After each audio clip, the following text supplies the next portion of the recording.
Hey, what's up, y'all? This is Lewis Speaks 2023, and today I want to talk to you all about how to transform unwelcome loneliness into purposeful solitude. You know, right now, loneliness is becoming an epidemic.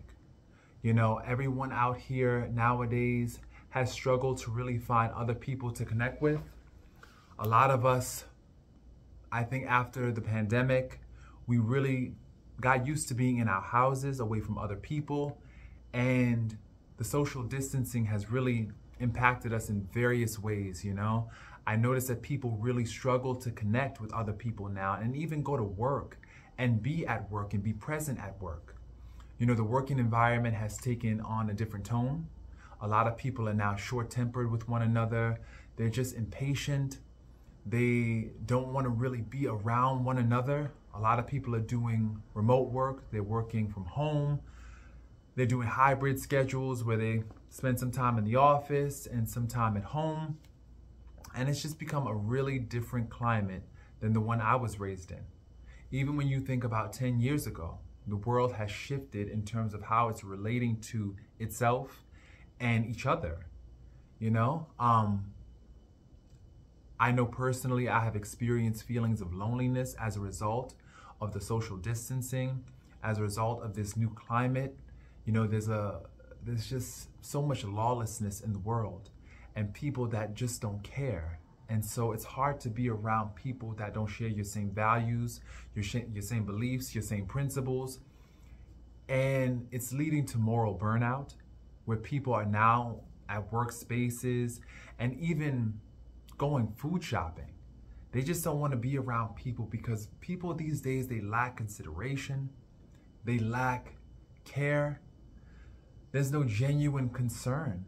People are just overtaxed. People are depressed. We're going through, I would say, a second depression, a second Great Depression, where people are just over it. They're just over it all, you know? And I think that now we're being invited and we're being challenged to really think about new and creative ways to get our needs for socialization met, you know? We are social animals, and we are created to be in contact with one another. You know, this isolation, no, it's leading to an increase in addiction, an increase into alcohol abuse, drug abuse. There's just so many ramifications as a result of loneliness, you know? They say addiction is a disease of isolation, and I agree with that. I agree with that because so many people feel so alone and they don't know what to do with their free time, their unmanaged time. And so what they end up doing, they end up picking up a bottle, they end up picking up a spliff, some weed, a crack, whatever, just to try to manage, you know? And it's crazy. It's crazy. You know, I've experienced feelings of loneliness so intense, I begin to feel it physically.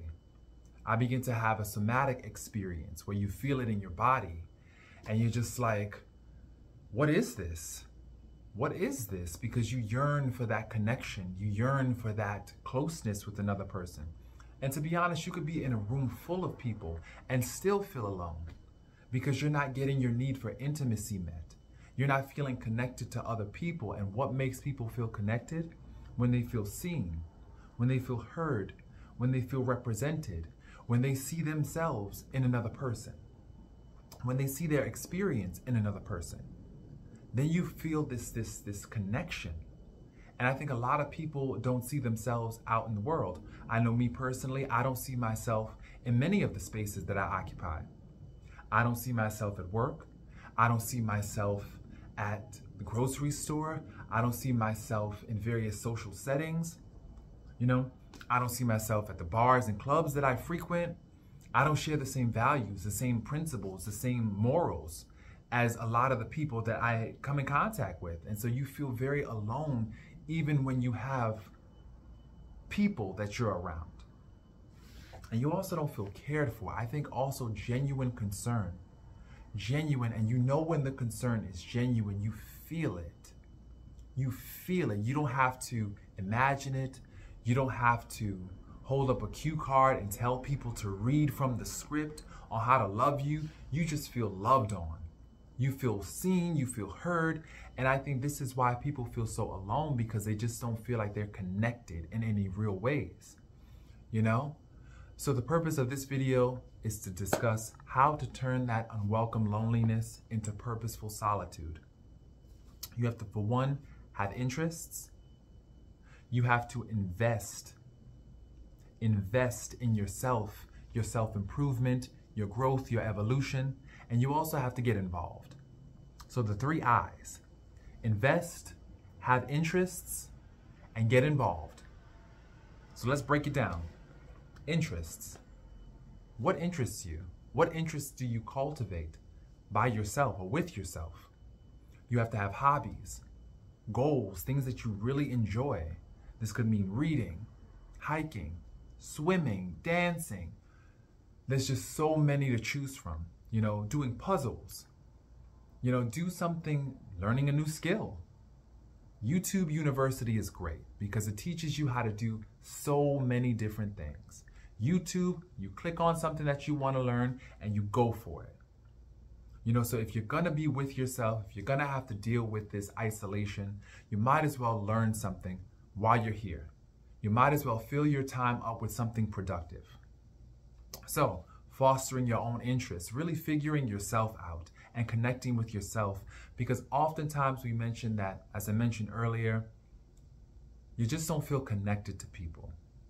This is what's creating this overwhelming sense of loneliness, this universal loneliness. You don't feel connected, so you have to go home. You have to check in with your spirit. Come home into yourself and check in with yourself and say, hey, what are some things that I enjoy doing? What are some things that I'm good at? What are my hobbies? What are my interests? What do I want to do? We all have things we're curious about, healthy things. We all have certain things that we want to know more about, whether it's how to travel on a budget, whether it's how to make certain dishes and cook certain foods for ourselves. So my thing is this: become proficient in something. You have the time, why not use it effectively, you know? So interests. Second thing, involvement. The cure for loneliness is involvement. Getting yourself involved. Getting yourself involved in something, whether it's a hobby, volunteer work. They say the best way to alleviate feelings of loneliness is to help another person. Help somebody else that's going through something challenging. If they need some grocery shopping, there's a lot of elderly people out there who are isolated in their homes that are looking for a connection with other people. And I say this: get involved. Volunteer to help the elderly. They need grocery shopping help. They need help getting to medical appointments. Why not be a support to somebody else? And in doing that, you find that you actually get your needs met. You actually have the companionship and the closeness of a person that really, really benefits from your expertise, from your presence, from your love, from your compassion. It's a win-win situation, you know? So why not get involved? Involvement, if you take nothing else from this video, take this. Involvement is the cure for loneliness. Getting yourself involved. You're so busy, you don't have time to think about how lonely you are. You're so busy. So get involved. And lastly, the other I is invested. You know, are you invested in your own well-being? Are you genuinely invested in your growth, in your personal development?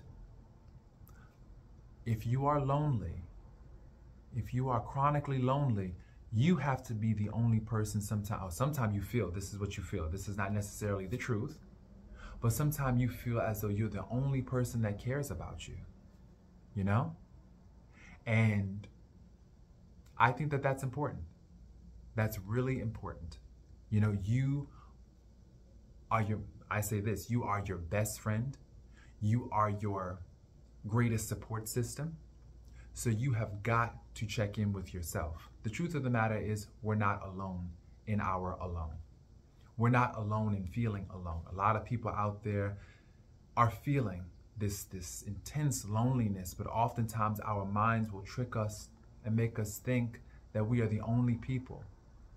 In the substance abuse community, they call this terminal uniqueness, where you think that your situation is so unique that other people can't possibly understand what you're going through. But that's not true. That's a lie our mind tells us in order to make us feel even more alone, even more unlovable, even more unworthy. That's not true. We are not unique in our experience. Many people are going through this. And so it's really important that we do invest in ourselves at this time. And that includes taking the time out to really do things that feed our spirit, whether it's exercise, whether it's reading our spiritual material, whether it's connecting with God through prayer, meditation, just whatever practice you use to really connect with yourself and put back into yourself, because we keep on giving out. We are a generation always looking for validation, looking for support, and very rarely do we support ourselves. We always want other people to be supportive, to invest in us, to care about us, but very rarely do we care about ourselves. We're not taught to care about ourselves. We are fed this belief that, oh, that's a natural thing for you to care about yourself. But for some people, that's not natural. For some people, caring about yourself feels alien. It feels selfish. It feels strange. You know, I think in many ways, some of us, not all, some of us have been socialized to always look out for the well-being of another person over ourselves. We've been socialized to always care about someone else, make sure they're taken care of at the expense of our own needs. And so if you have grown up in environments where you were always told to put your feelings on the back burner, to make sure that you're always impressive and make sure that you're always what someone else needs, well, then you have work to do. And this is where the investment part comes in. You have to undo all those nasty, unhelpful scripts that roll around in your mind telling you that you have to always take care of another person in order to feel valuable, in order to feel worthwhile, in order to feel worthy of love. You have to undo those scripts. You have to begin to invest in yourself regularly, because as you invest in yourself, you teach your own mind how to prioritize itself. I'll say that again. As you continue to invest in yourself and make consistent, regular investments in yourself, you teach your own mind how to prioritize yourself. And you have got to prioritize yourself in this world, because let's face it, there are a lot of people out there that struggle with narcissism, especially in this day and age. It's becoming an epidemic. Narcissism is becoming the new epidemic, you know, and a lot of people are just looking out for their own well-being. They feel unloved, they feel unseen, they feel unheard, and so what they do, they turn inward and they begin to excessively look out for themselves at the expense of everybody else. See, the key here is balance. I want to impress upon everyone watching this that the key here is balance. You have got to balance self-concern with also consideration of others. It's a balancing act. See, people go to extremes. They go from one extreme to the next. They either don't care at all or they care too much. It's about balance. They either don't care about anybody and they got this me first, I'm a priority, everybody else is whatever. That's not the attitude. That's not the attitude that I'm advocating in this video. The attitude that I'm encouraging is a balancing.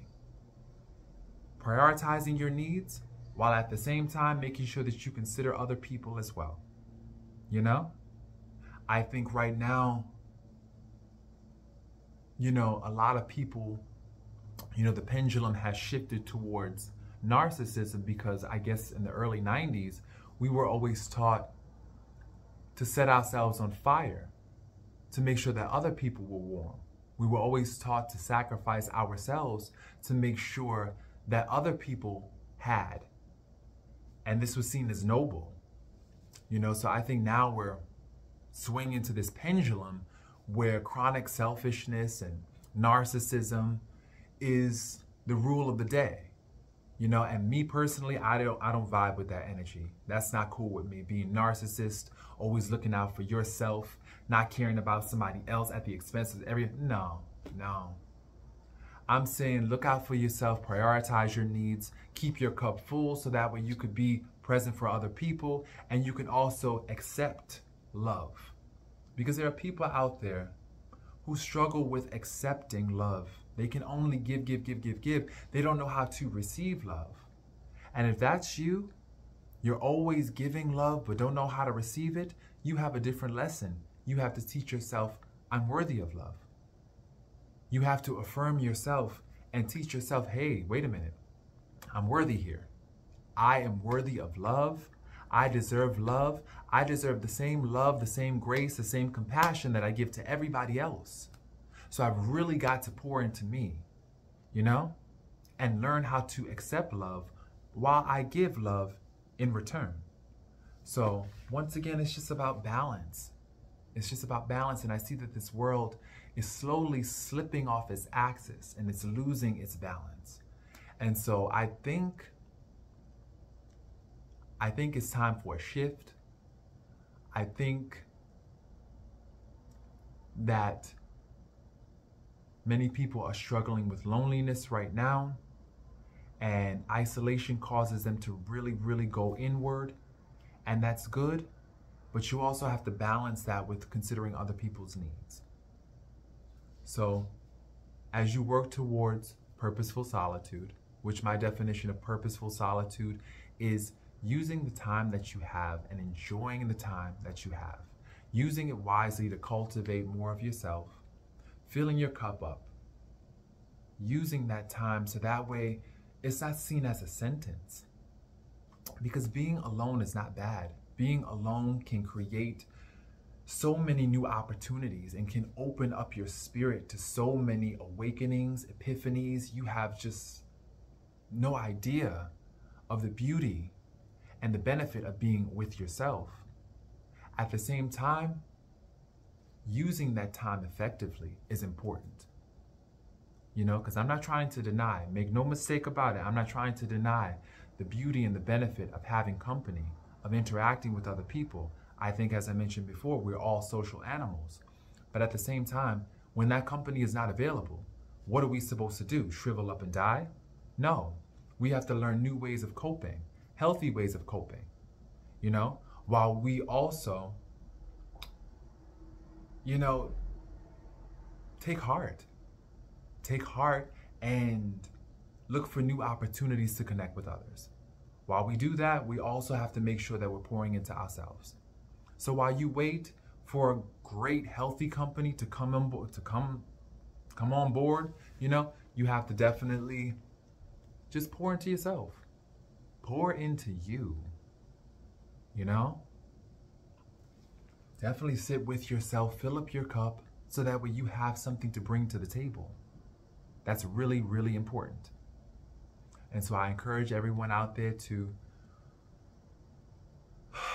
really use this time. If you're feeling lonely out there, trust you're not alone in your experience. For one, know that you're not alone.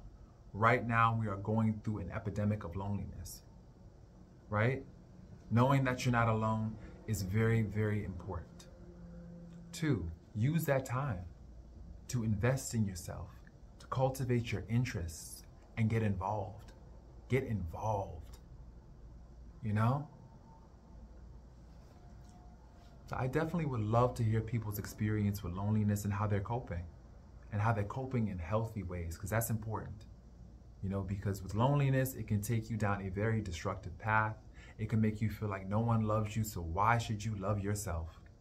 So you begin to engage in these destructive behaviors that really undermine the truth, which is you are loved, you are seen, you love yourself, you're here, you're getting up every morning and you're proving and demonstrating self-love by how well you invest, by how well you engage in your interests and by how well you involve yourself. You're proving every day that you love yourself. So this belief that no one loves you, no. You love you, and your love is the best love. Self-love is the best love. It really is the best love. It feeds you. It feeds you. It's a love that keeps on replenishing itself. As long as you keep on and you keep on striving and doing what you got to do, your love is going to always be present with you. So keep on. I can't stress this enough. Keep up the faith. Know that you're not alone in your experience. And know that there are people out here that are struggling and striving and getting up every single day trying their best to adopt a new perspective. Know that. And that's the key. Every single day you have to have a different perspective on things, because the mind sometimes it can be a liar. It could tell you some real nasty junk. And you have to have a filter, especially a spiritual filter, where you could filter out the truth. Because this world is locked in spiritual darkness, and it will try to turn off your mind. It'll try to convince you that you're not loved, you're not seen, you're not heard. You are seen, you are heard. Know that. Every time you wake up and check in with yourself, guess what? You're seen, you're heard. Every time you connect with yourself through your spiritual practice, through prayer, through meditation, guess what? You are seen, you are heard, you are listened to, you are valued. And so, once again, it's about putting these things into practice. We can talk till we're blue in the face, but if you don't put these things into a daily practice, a daily routine, guess what? You're gonna start to have that stinking thinking. So, once again, I'll reiterate that the cure for loneliness is involvement. If you want purposeful solitude, you have to engage in your interests, be invested in yourself and your hobbies and your goals, and also get involved. Get involved. So I hope this video was helpful. I thank you for listening. And once again, like, share. Please let me know in the comment section how you deal with loneliness in a healthy way. All right, this is Lewis Speaks. Wishing everybody a wonderful, wonderful 2023. Peace, y'all.